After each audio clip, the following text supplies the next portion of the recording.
Hi guys, welcome back to my channel. তো তোমরা সবাই কেমন আছো? আশা করছি সবাই ভালো আছো। তো আজকে আমি তোমাদের সাথে শেয়ার করব যে আমি বাড়িতে কি করে ওটসের সেরেলাক বানাই, যেটা ওমের তো খুবই পছন্দ, তাই তোমাদের সাথে রেসিপিটা শেয়ার করছি। তো প্রথমে আমি শুকনো খোলাতে ওটসটা ভালো করে নেড়ে নিলাম, নেড়ে যেন লাল লাল হয়ে যায়।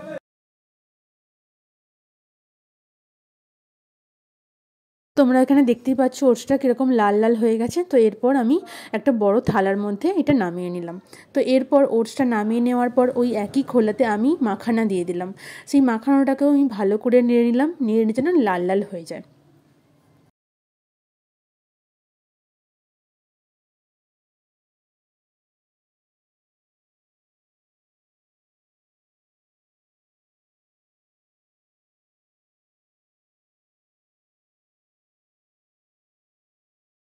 দেখতেই পাচ্ছ তোমরা এখানে মাখানাটা হালকা হালকা লাল লাল হয়ে গেছে, লাল না মানে বাদামি টাইপের।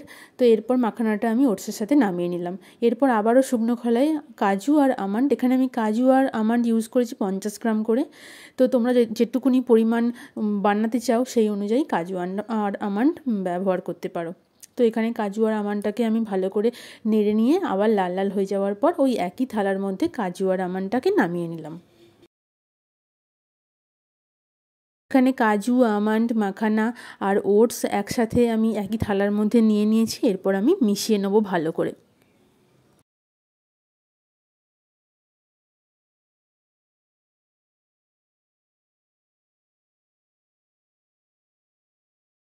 এখানে দেখতেই পাচ্ছ সব জিনিসগুলো আমি ভালো করে মিশিয়ে এটা আমি মিক্সচারের মধ্যে গুঁড়ো করে নেবো।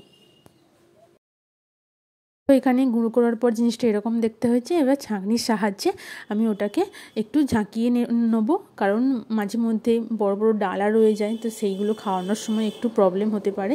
তো সেই জন্য আমি ভালো করে ঝাঁকিয়ে একটু নেড়ে নিলে যাতে পুরো পাউডারটা বেরিয়ে আসে।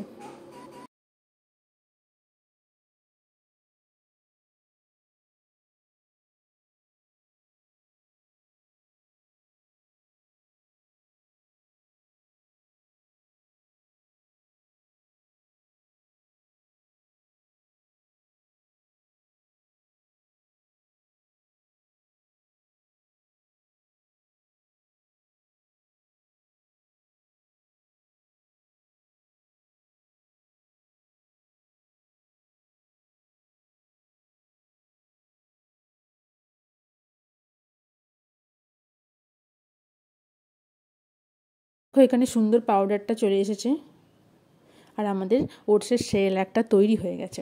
তো আমি এটাকে একটা জারের মধ্যে আমি 15 দিনের জন্য এটা আমি স্টোর করে রাখি। আমি যখন খাওয়াই ওকে গরম জলে দুটো খেজুর ভিজিয়ে দিই, এবং খেজুরটা গরম জলের মধ্যে থাকার সঙ্গে সঙ্গে এটা একটু নরম হয়ে যায়, আর তার মধ্যে আমি 3 চামচ ওই ওটসের সেরেলাক দিয়ে দিই, যাতে একটু মিষ্টি মিষ্টি লাগে। তো অনেকে যারা ফর্মুলা মিল্ক ইউজ করো, মানে খাওয়াও ফর্মুলা মিল্ক, তারা ফর্মুলা মিল্ক দিয়ে খাওয়াতে পারো।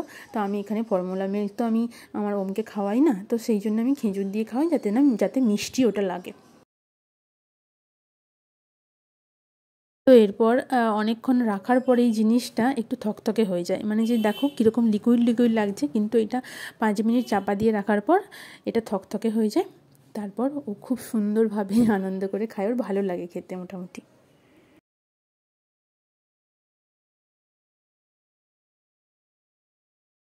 এটা 5 মিনিট রাখার পর কি সুন্দর থকথকে হয়ে গেছে।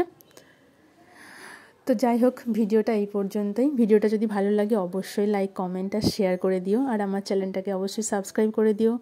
পাশে থেকো, সঙ্গে থেকো। দেখা হচ্ছে নেক্সট কোনো ভিডিওতে। ততক্ষণের জন্য টাটা, সবাই খুব ভালো থেকো।